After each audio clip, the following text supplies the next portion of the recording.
Amazing grace, how sweet the sound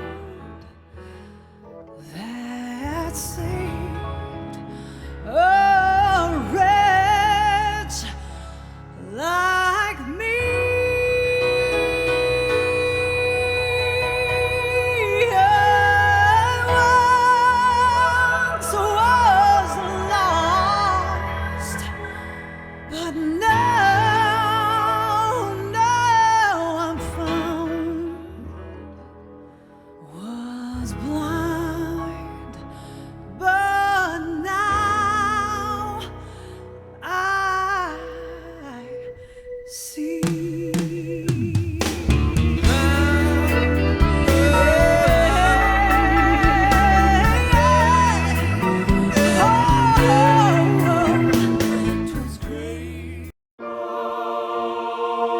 This is from Edgar Casey reading 294114.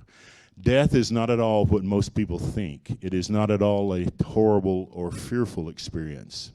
It is simply a change.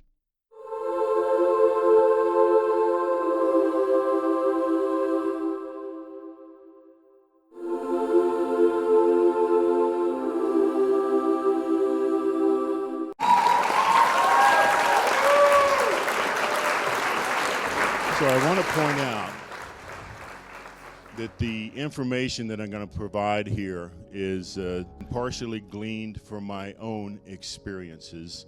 And a few years ago, I was drawn to do what the Lakota and Hopi refer to as vision questing.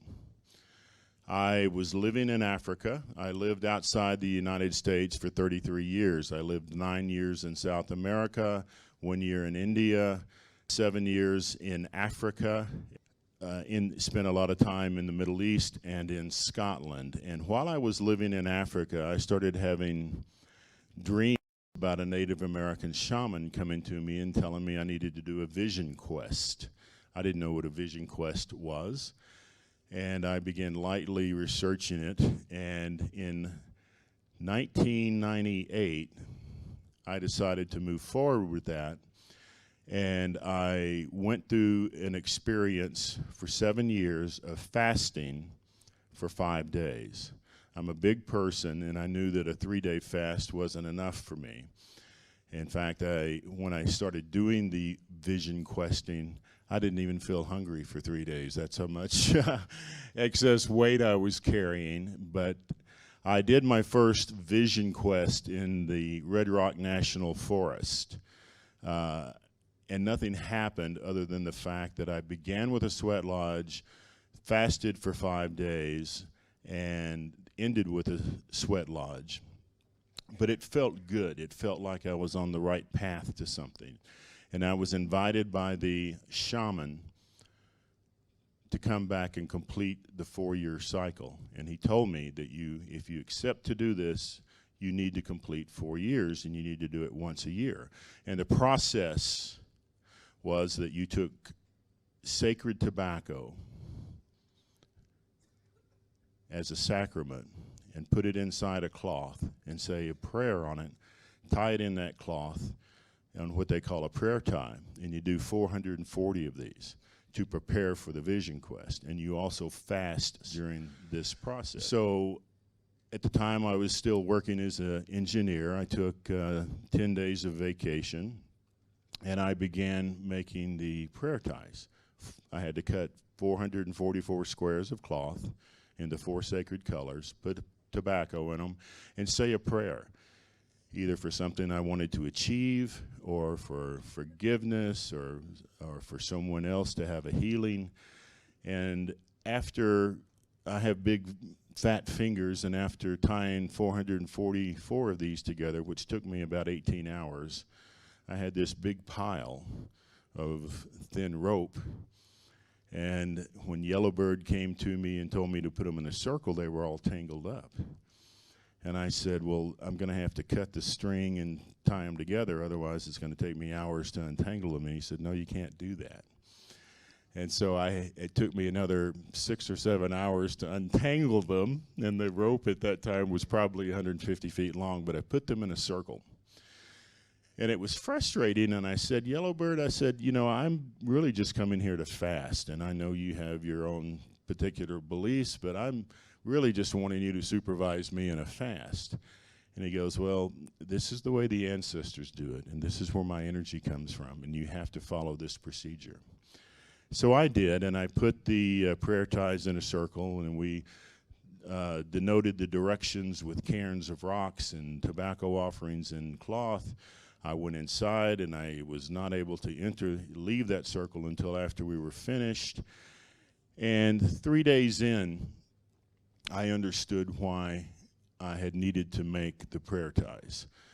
Once you go without food for a number of days, your body cleanses itself, and you begin to reach altered states of consciousness. When you go into altered states of consciousness, there is a certain vulnerability. There is a certain situation in which fear can come in. And because I had made these prayer ties and put in that energy of protection, and because he had circled with white sage and came through three or four times a day, I felt safe within that space. Nothing happened during my first vision quest, but I felt I was on the right track for something. So I came back the second year, and I went to the Yaqui Reservation in Tecate, Mexico, and that's where I met, after I finished, Don Gennaro, who is a very famous Yaqui medicine shaman. Nothing happened. On the second day of my quest in Mexico, a windstorm started. 50, 60 mile an hour winds, and it was in a dust bowl barren place. I was completely covered in dust, my mouth, my eyes, and I almost quit. I almost thought this is just too much, but I persevered. Not much happened other than I had time to really think, and a lot of my thoughts were devoted to where I was in my life. Is this really what I wanted to do in my life? And by that time I had been in the engineering profession for over 20 years. And I finished the vision quest, and again, did not have a vision, but I had a lot of self-search. The third year I went back, and it was in December, and we went to Red Rock National Forest. And the reason I always did these in December is because my job was very demanding, and people were always looking for me at that time. And so I would book my vacation time around the 14th of December because people would break off for Christmas, and I could explain why I wasn't available. And what also was a cosmic wink is the 7 days ending after the 14th was the December 21st solstice. So we went to Sedona, Arizona, to Red Rock National Forest, to a place called Shaman's Dome. And I built my prayer ties, had a sleeping bag, went inside. There's no water for the first 3 days. You get water, and you get a type of herbal tea that tastes a bit like mud when the shaman brings it to you. And no food for the entire time. And on my third night there, it started snowing. Sedona is about the same elevation as Denver, not quite. And it got really cold. It was getting down to 14, 15 degrees Fahrenheit, about 10 degrees, negative 10 degrees centigrade, and it was really cold. And I was laying there on the ground thinking, what in the world am I doing? I've done this for 3 years now, nothing's happened. Why am I doing this? And I got under the sleeping bag, really cold. And when the sun started coming up in the morning, I was so happy. It brought a bit of warmth. And it's interesting, in Sedona, in that area of Arizona, which is the high plains, you can have the daytime temperature get up around 50 degrees Fahrenheit, and then it get way cold at night. So the sun felt good in my face. And I pulled my knees up, put my arms around my knees, put my shoes on, and I opened my eyes. And in front of me was sitting a Native American shaman. I can see his face now. I'm getting goosebumps. He had raven black hair, a regal face, high cheekbones, and he had a small red feather in his hair. And he told me his name was Red Feather. And I closed my eyes again and thought, oh my God, I'm having a vision. And I opened my eyes again and he was still there.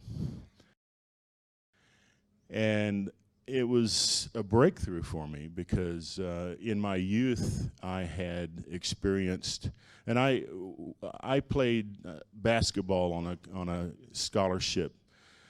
You heard Scott Walter talk. He played football in college. I played basketball, and so I never drank, never did anything like that. But when I was in my mid-20s, I had tried LSD a few times, not recreationally, but I had tried it. And outside of that, when I had an engineering job, they had drug testing and all of that, so I was pretty clean.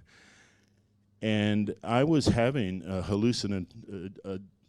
hallucination type experience, but it had a validity to it. I was communicating with Red Feather, and he told me to stand up, and I said, well, I'm waiting for Yellowbird, and this was all telepathic. And he said, no, come with me. And so I walked out of the circle, and we were walking toward the top of Shaman's Dome. And at that time, we were at a high spot, and I could see Yellowbird coming up in his old truck, maybe a mile away. And Yellowbird actually pulled over and went outside, and it's a landscape of rock where sound carries. And he got out, took his drum, and started singing the visioning song as if he was aware that I was finally having that vision.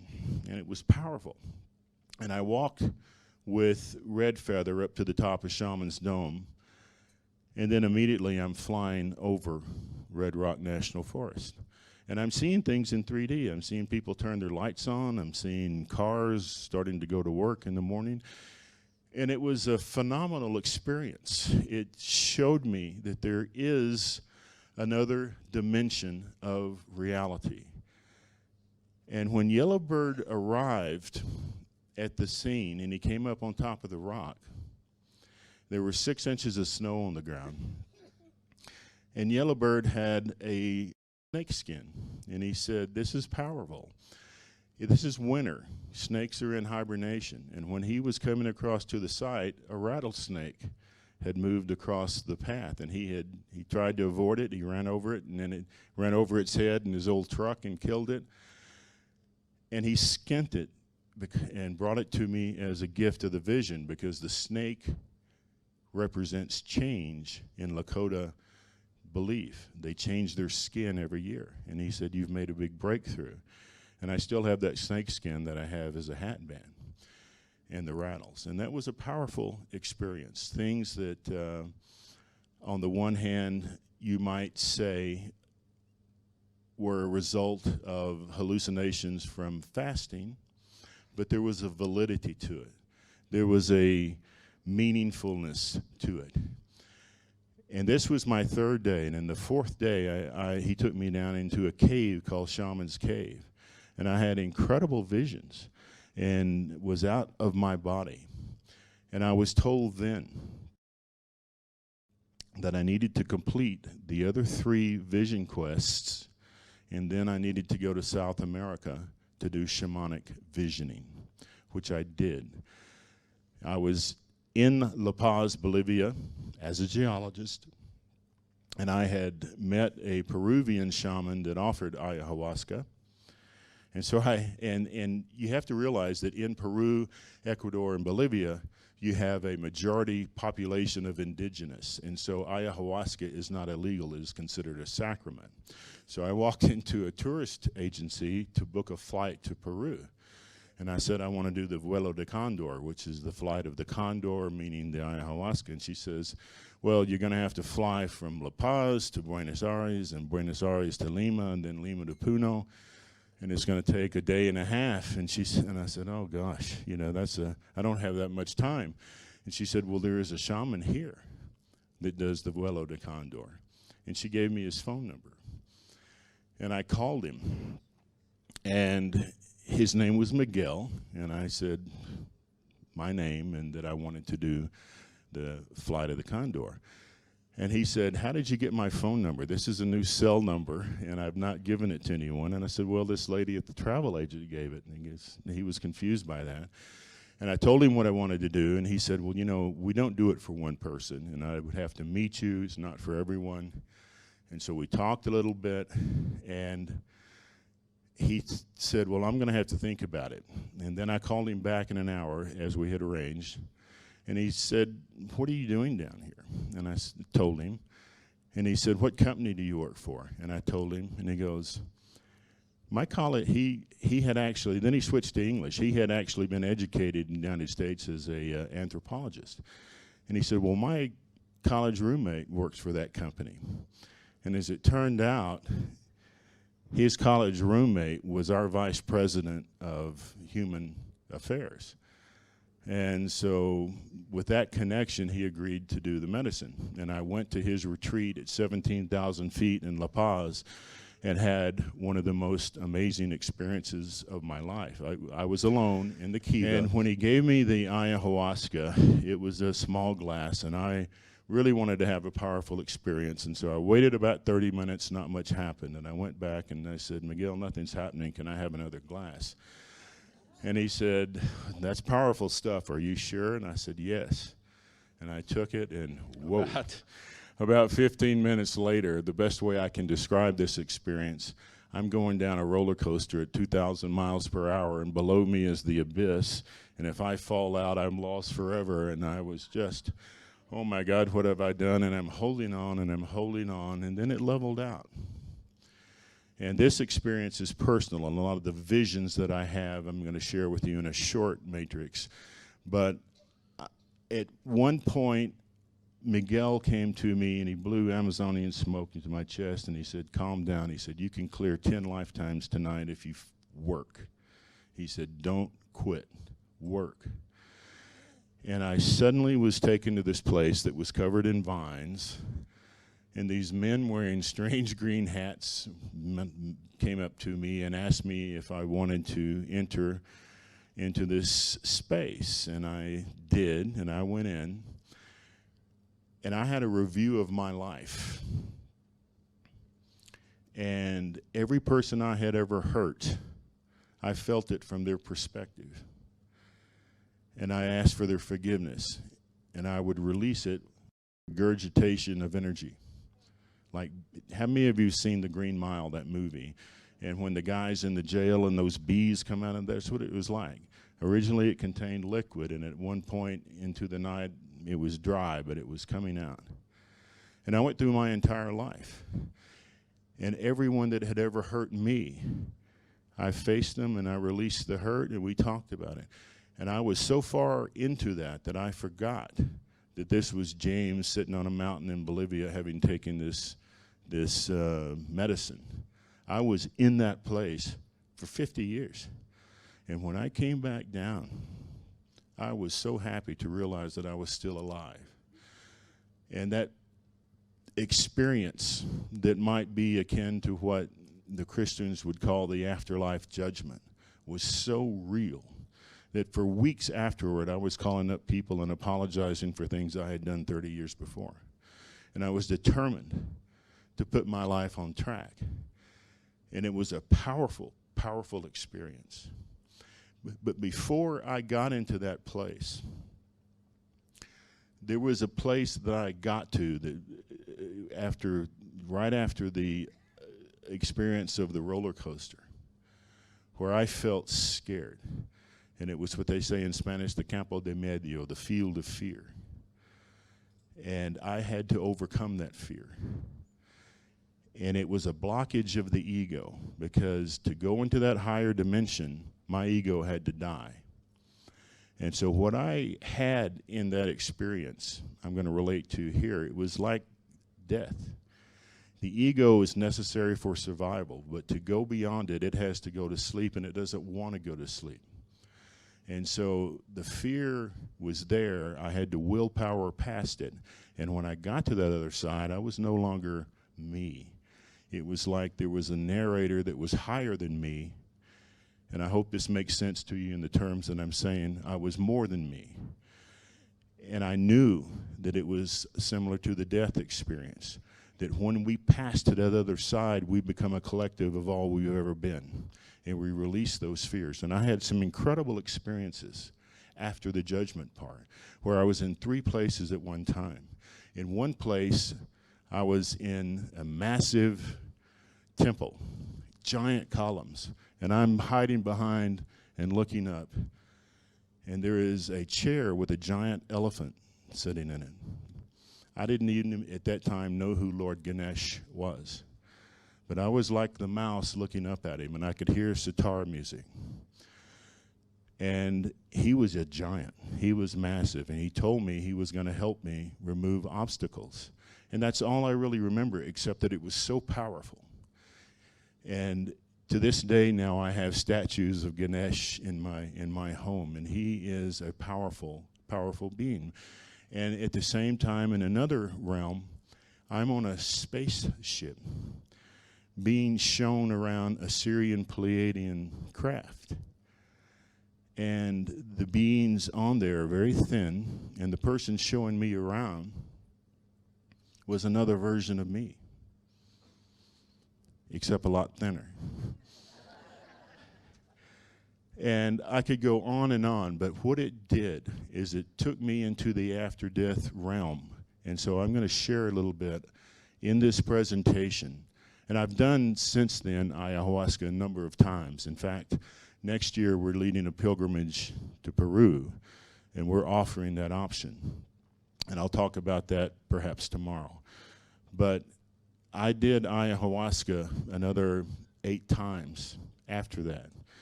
I was called to go back, and each time I prepared for it. It's not fun. There is no way it can be recreational. You have to brace yourself for it. You see the dimension of truth. You see what I think happens when you die. You see every aspect of yourself that does not serve your higher purpose, and it hurts. When you see the pain you have caused others, it is searingly painful because you feel it from their side. And you understand the priorities of what really matters in life. And so I want to talk now a little bit about what I think happens when we die. And the first thing that, of course, we want to say is that death does not exist. And I want to read a couple of quotations here. And this is actually from a Metatronic channel. And it was through ayahuasca that I first encountered Metatron. And I'll talk about that a little later. But, you know, we talk about the existence of extraterrestrials, of consciousness. This was probably, outside of the experience with Red Feather, the most powerful experience I ever had. But I did encounter angelic beings on that other side. There is no fatalistic end with a final judgment resulting in eternal reward or eternal punishment. In fact, there is no end. Life is ever expanding. Death is not a fearful experience to dread. Physical passing is a rebirth into your greater reality, and in many ways is quite an exquisitely beautiful awakening. In truth, birth into the physical realm is far more traumatic than a return to the angelic realm. Passing from physical may be appropriately described as coming home, and it is an expansive transition. Certain extraordinary expansions of reality are innate to being in a far wider horizons, which offer much greater sensitivities and understanding. Physical death is a natural transition into the spiral wheel of consciousness. And as I say, the ayahuasca differs in certain way from what I consider the death experience to be. And I have talked to several people that have had near-death experiences. And so I want to talk a little bit about what I think people will experience when they exit the body. Death is not at all a fearful experience, as verified by many who have had near-death experiences. In fact, birth is far more challenging to to re-enter. And this is from Edgar Casey reading 294114. Death is not at all what most people think. It is not at all a horrible or fearful experience. It is simply a change. Now, at the moment of your passing, at the moment of your physical death, your spiritual essence exits the physical body and enters your etheric form. In some circumstances, you will actually float above your physical body and view the room below. How many of you have had out-of-body experiences in which you view yourself? When I did the fasting in Red Rock National Forest in Sedona, the first part of my body when I was flying over and still seeing things in 3D, in that first part I did stay in 3D. The second part in the cave, and that's interesting what Robert Schoch mentioned about the Schumann resonance in cave scenarios being more pure and allowing for altered states. But when I was in the cave, when I was in the top of Shaman's Dome, I was able to see myself sitting on that cliff face of the dome, and I was far above it. And when I was in the cave, I went into an entirely different realm. And each level that I would pass through had geometric forms. When I was a young boy, I was born into a very staunchly religious Protestant family. We went to church every time the doors were open. And at night, when I was up until about the age of 6, when I would lay down to go to sleep, I would look up on the ceiling and see these geometric forms come and just start floating around, and then I'd, like someone counting sheep, I would finally go to sleep. Well, each time that I have done the visionary experiences, whether it is through pure fasting or through the lens of ayahuasca, there are geometric doors that I pass through to go to each level. Within the first minutes of death, the soul essence senses a light expansion, an awakening. There is, in most cases, an immediate surge of consciousness, but variation can occur depending on the manner of one's passing. If someone is ill, if someone is of senior age in which we anticipated death, in a certain way, death is more expected and is easier to accept. But when there are unanticipated deaths, such as accidents, someone young passing over unexpectedly, there can be certain levels of confusion. And I'll talk about that a little bit later in the presentation. Now, there are, in certain situations, deaths that occur with people that are unwilling to let go of life. If you are a person that is very, very wealthy, that is very, very powerful, that has a strong ego attached to a particular lifetime, it may be very hard to let go. If you are a person that is working on a project and you pass before it's finished, you may actually stay back and try to finish that project. And what happens on the other side is that there is an inverse of space and time. On the other side, there is no time. Time is fixed, and in a manner of speaking, space is fluid. On this side of the veil, space is fixed, and time flows. So it is a torus. It is the snake eating its own tail, as shown in Tibetan Buddhism. It is the wheel of time. It is the torus.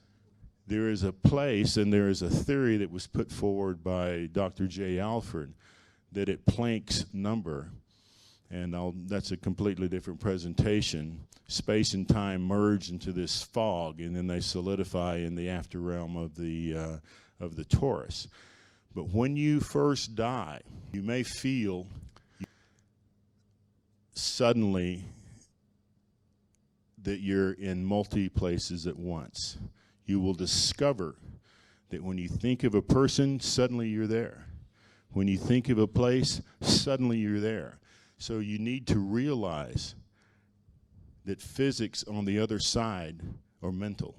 You're in a realm of mental physics. When you think of a place, you're there. And you can be in multi places at once. And you may get tossed around a little bit, confused at what's happening until you learn to navigate it. Now, if you understand that these things are happening, if you are an evolved soul, death can be smoother. Interestingly enough, death is very difficult for people who are materialistic. Graham, was it Dawkins you said that Richard Dawkins is author of The Selfish Gene, is a British academic who says that when we die, that's it. Nothing else exists. There are a lot of people who believe there is no afterlife. And when people believe that very strongly and they pass to the other side, they have one of the most difficult transitions that anyone can have, because they're so believe there's nothing there. It takes them a long time before they know where they are. They may be in this horrible place where they can't get out of, and their beliefs are so strong that they don't allow themselves to float higher, don't allow themselves to float into the light. Now, this is interesting too. If you are a devout Christian, devout Hindu, devout Muslim, devout Jew, if you are a strong, borderline zealotry believer of what's going to happen according to the text when you pass over, with the exception of Buddhism, you may hallucinate those things. If you're a strong Christian and you believe you're going to go to the gates, the pearly gates, and be bitten by St. Peter, you may hallucinate that. But it's short-lived. And in time, the reality will come to you. Again, if you're an agnostic and believe nothing's going to happen, you may have help. But there is help on the other side. There are mediators, very often people who are still alive, who work with those that are transitioning. These are advanced souls, and generally the ones that do work on this in this capacity are more able to help the people that are passing over. Most people that are aware of what is going to happen can have the smoother transitions. People who pass unexpectedly may not realize they are dead and can go into a confused, dreamlike state. How many of you have ever been to a Civil War battlefield? My wife and I went to one, and Ann is incredibly psychic. Her entire family are psychic. Her family was split into halves in the sense that in Scotland, the more accomplished, quote-unquote, side of her family looked down on the ones that had the psychic gifts. She had an aunt called Aunt Betty that was a very famous psychic, and the rest of the family called her the Gypsy. And she actually gave Ann my initials 3 years before we met. But Ann only knew my nickname when we met and didn't realize until after we had become a couple that those were the initials her aunt had given her. And she never told me her aunt said, "Watch out for that guy, stay the heck away from him." That was 40 years ago. And but Ann has incredible abilities of out-of-body experiences as well. Her whole family, she had an uncle that was renowned as a telekinetic abilities, the ability to lift tables. Timelessness, back to the Civil War battlefields. I spoke about timelessness. Ann and I went to a Civil War battlefield in Arkansas. I was born and raised in Arkansas, and of course many of you recognize that Arkansas is considered the intellectual capital of the United States. We actually have a high educational process. I was taught about the Greek philosophers, Socrates. It is an interesting area. It's a very large quartz content, and I was born into the crystals. But Ann and I went to a Civil War battlefield in northwest Arkansas, and she saw a young Civil War soldier walking around, and I remember it very clearly, and has visions of things that I don't have. And his name was Danny, and he was confused, and he had just been killed, and he thought he had been there 15 minutes. But it was obviously over 120 years. When you're on the other side, and you get into these confused places, what happens in linear time could be decades, centuries. But to your cognition on that side, it just may only be moments, because time does not flow. And so a lot of these sightings that you see of people have been killed in a battle, or these haunting things, to that other person, it just happened. One time when I was in Mount Shasta, we had a psychic person that said, well, we're opening a portal, there's all these trapped souls, and 150 went through. There is a lot of delusional ego among psychics, and that's something you have to be aware of. It is very easy for people to get into metaphysics and develop a guru sense, a zealotry, and have to have followers, and they're actually psychic vampires. They're feeding on your energy. In Mount Shasta area particularly, there was just one conference I went to, there were people that were in an ego delusion that they were, everywhere they went, they're releasing trapped souls and all of that sort of thing. That, I don't think, is what happens. There are certain situations where people get confused on the other side, but there are mediators. And if you are a spiritually evolved person, you will know what to do on that side. Now, there are things that you can do that help you prepare for the death experience. But let me follow through with this slide.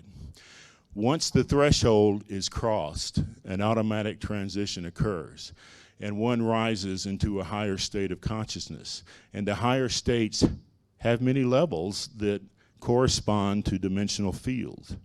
After death dimensions are essentially frequential barriers that are perhaps better understood as vibrational intensities and psychological states. Now, how many are familiar with the Bardo? The Bardo, the three Bardos are a Tibetan Buddhist teaching. The Tibetan Buddhists believe that when you immediately pass over, your soul is very closely attached to the earth plane for 7 7-day periods, for 49 days.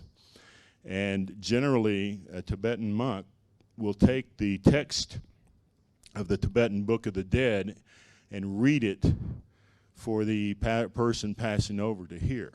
Now, when you pass over for the first phases, you will be able to see people that are still alive, particularly people that you were closely connected to. You will be able to communicate telepathically with them. Odds are they won't recognize that that's where it's coming from. They'll just have a sense of thinking about you and think that they're just thinking of certain things. You will also quickly discover that other people don't see you, that you are a ghostly phenomenon. Most people will not see you. You will discover that you can pass through walls, that you can think of when you were in high school 40 or 50 years ago, and you can actually walk down the halls of your high school and watch yourself in that phase of lifetime. Others will not be able to see you, but you can relive episodes of your life. You can communicate telepathically with people, and you will be able to be anywhere you think. And so it may take a little while to adjust to that, and most of that occurs during that 49-day period called the Bardo before you pass over. Now, you will have the option of passing into the higher dimensions sooner. Most people talk about following this white light. And it will be interesting for you to know that most of you will be the guest of honor at your own funeral. You stay and you watch, and you gradually release the energies that bind you to earth. Have you ever noticed how the rich and famous live long lives? You know, you have these movie stars that have money and have fame and, live into their 90s and hundreds, and that's because they have such an attachment to this lifetime. When you have money, when you have power, it's addicting. It is materialistic in one sense, but there is a love of life for these people that love their celebrity, love their fame, love the money. It's not necessarily a bad thing, but if you're not a spiritual person and you pass over, you may be so attached to that life that it's hard to let go.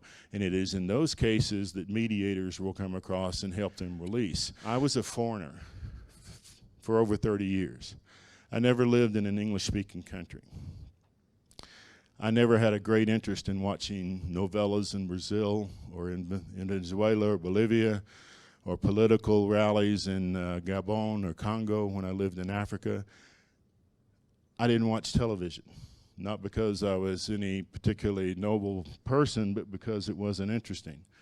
So I read. So during my 30 years of being a foreigner, I read everything I could get my hands on. I read every book that was in the ARE library. I read all of the Lobsang Rapa material. I read all of the Seth material. I read the Quran.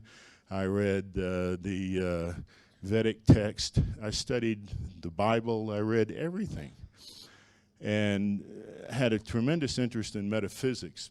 So I was quite familiar with all the religious beliefs and the areas in which they tie over. But when you do pass over, you have the ability to connect into these other states of consciousness.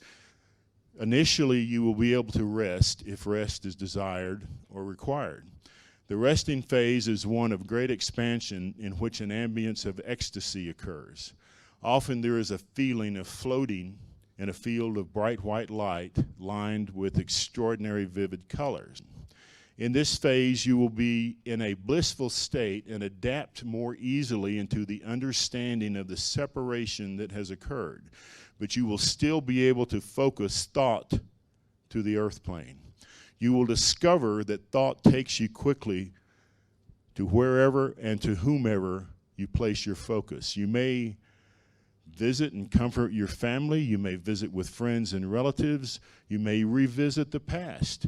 Greet childhood friends and travel seamlessly through space and time. You may revisit your childhood.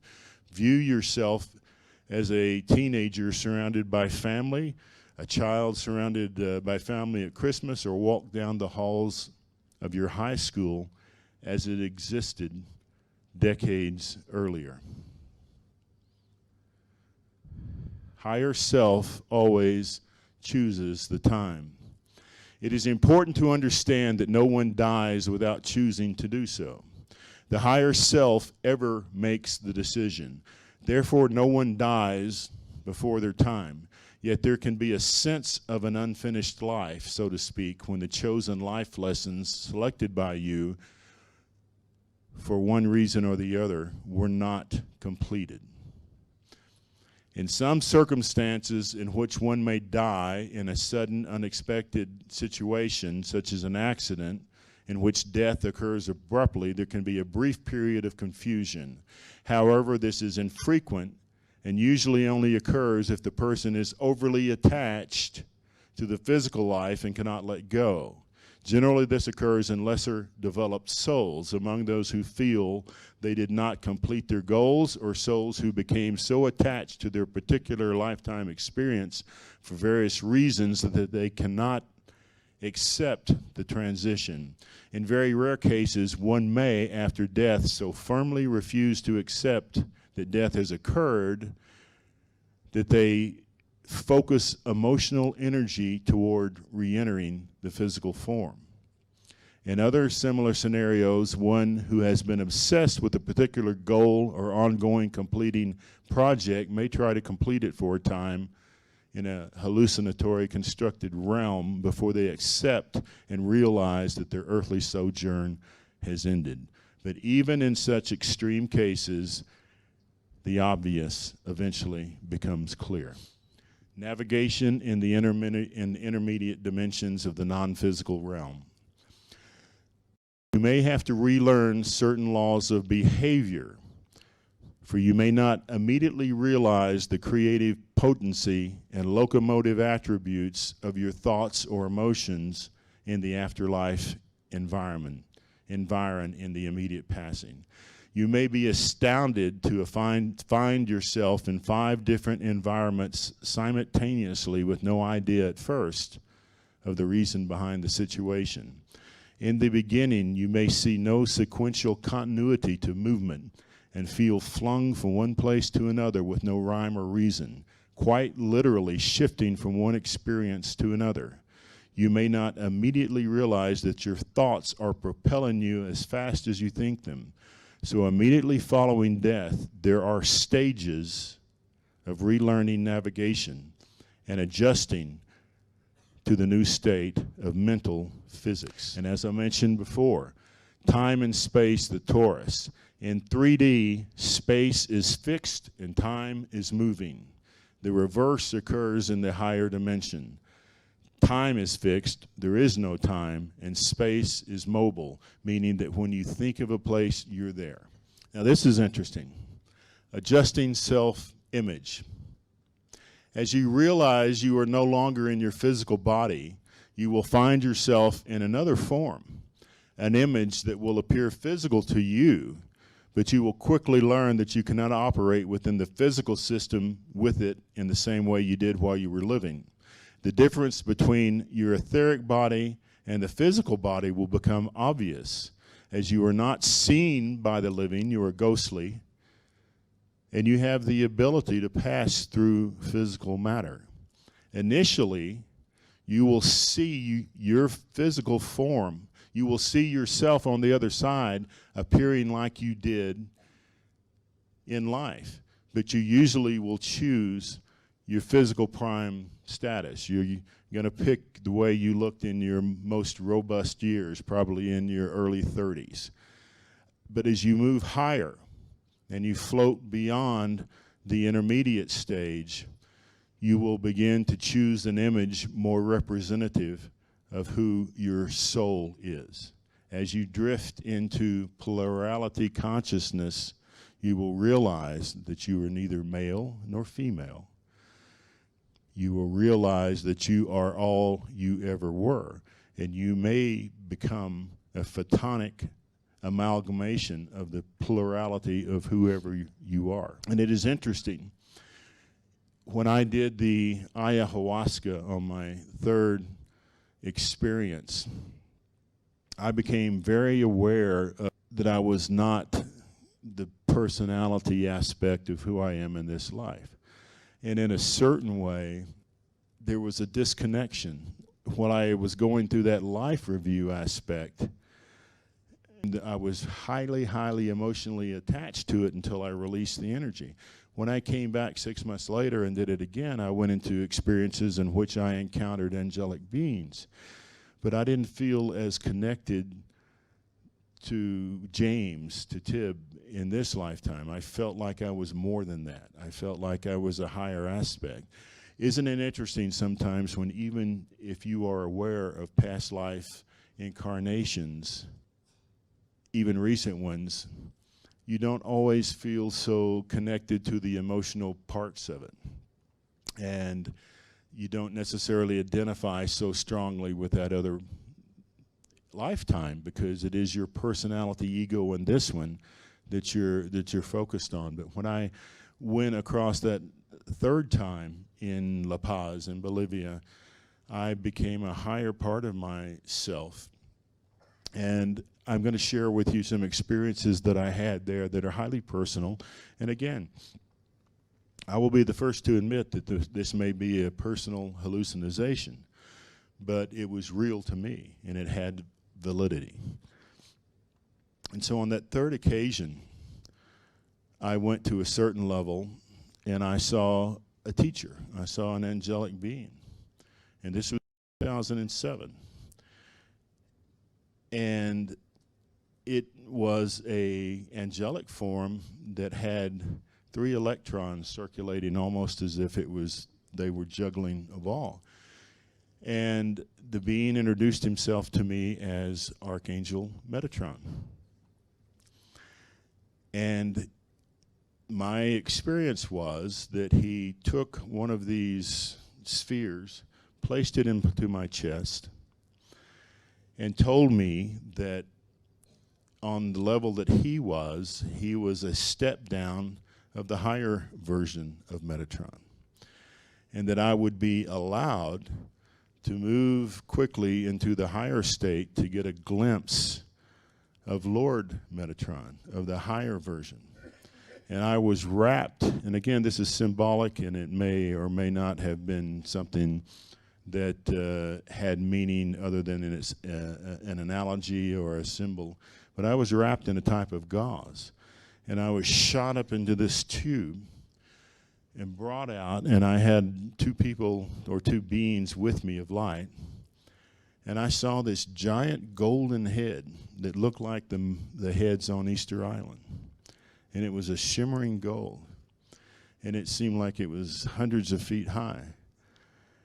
Suddenly I was inside it, and there were these gears turning, and then bands of light that had all these geometric shapes were shooting out of these gears through the eyes and through the mouth and through the top of the head.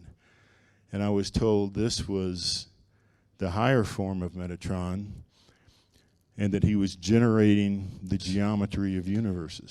And what struck me was that he looked like one of those heads on Easter Island. And then I was told that I had to go back down, that the energy was so powerful that it would dissolve me. And so I went back down this tube, and I was in front of Archangel Metatron again. That's all I can recall from that experience, other than being told that this experience with the Ayahuasca was rewiring my brain, and that I would be able to communicate with Archangel Metatron afterward. And it was after that that the channeling started to occur. And the channeling was not an easy thing for me, because I had a reluctance to do it, because I worked as an engineer. I worked in the scientific field, and people that I worked with thought this sort of thing was crazy. My Baptist family in Arkansas are still praying for me. And I have colleagues that I worked with as an engineer, and I reached a fairly high position of management in the engineering company that I worked for. And, you know, even the ones that I thought were friends that I shared what I do now with think it's ridiculous. So there is this situation where, you know, you get into this aspect of metaphysics, and part of me is more drawn to the scientific, and part of me is a little reluctant to do the metaphysical channeling part, but it seems like it's valid. And so I do try to match the two and offer that message, because one of the big dangers in metaphysics, as I mentioned before, is that people think that lofting off into the high part of it is better than being in 3D, but that's not the truth. You are here on earth as the testing ground, and that is what Casey says. You're not here to escape the earth, you're here to master the earth. And mastering the earth means that you are in the university of duality. You are in a realm of opposites, and opposites do not exist in higher dimensions. We are in a duality realm. When you are in non-polarity realms, there are no opposites. There is no freedom of choice. The angelic realm does not have free choice. They have divine will. I do not believe there is a hell. This is the testing ground. People talk about fallen angels. There is no such thing as a fallen angel. I think that there is an angelic being. I think that in a certain manner of speaking, you could say that angels hold together the laws of physics. I think that there is a conscious law of physics that people interpret as Satan. There are no demons other than the ones you create.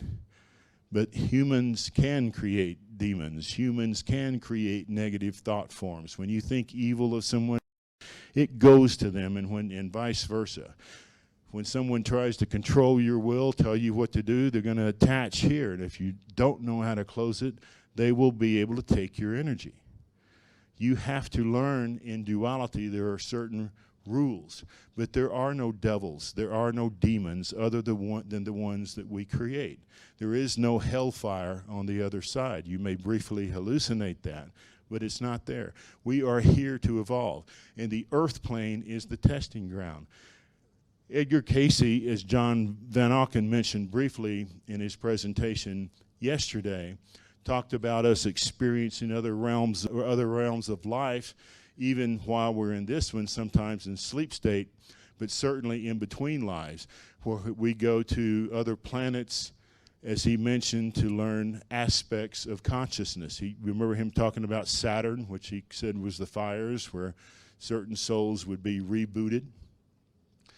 And so the Earth cycle is a part of this reincarnational process, but we also go into other realms. I am aware of having a lifetime as a Syrian, or having an existence as a Syrian and a Pleiadian, but they're light beings. They're not physical. They are light beings of energy and consciousness. We are here on the earth plane to learn how to be responsible creators. To learn how to be responsible creators. In my opinion, all of this is Maya. All of this is a purposed illusion. If it didn't feel real, we wouldn't learn.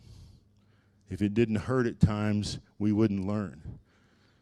But we are here to master creation, to learn how to responsibly create, because where you put your mind, you can manifest. And one of the most important things that we have to do in the era of the new earth is to be the responsible stewards of our thoughts and begin to co-create together in mass the world that we want. We are either unconscious creators of our reality, or we are the conscious creators of our reality. But Earth is the testing ground. You are not here to escape the earth. You are not on the earth as a punishment. You are here to learn the laws of responsible creation. There are religious groups that believe that humanity has devolved and spiraled down, and certainly we are starting from scratch since the sinking of Atlantis and coming back again. But I think that 3D is a credentialed course. I think that when we complete the Earth cycle, we have the ability to move into higher realms, to other cosmos areas. Life never ends. The Christian heaven or hell,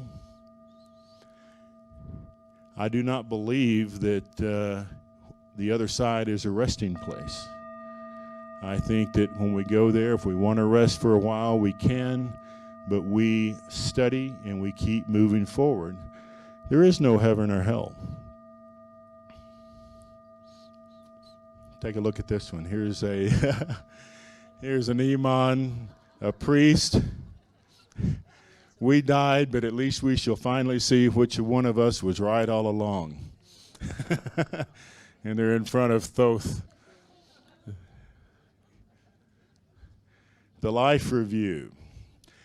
After death, all of you will have a comprehensive life review. It is extremely important, and considerable time and energy will be devoted to this review. After the initial review, you will be able to choose the key parts in which to not only study, but to relive based on your discretion. In many cases, the soul will select areas in which erroneous actions were taken. You will then be guided into reviewing alternative responses to understand what could have taken place and how it would have brought about an improved outcome. A deep learning occurs.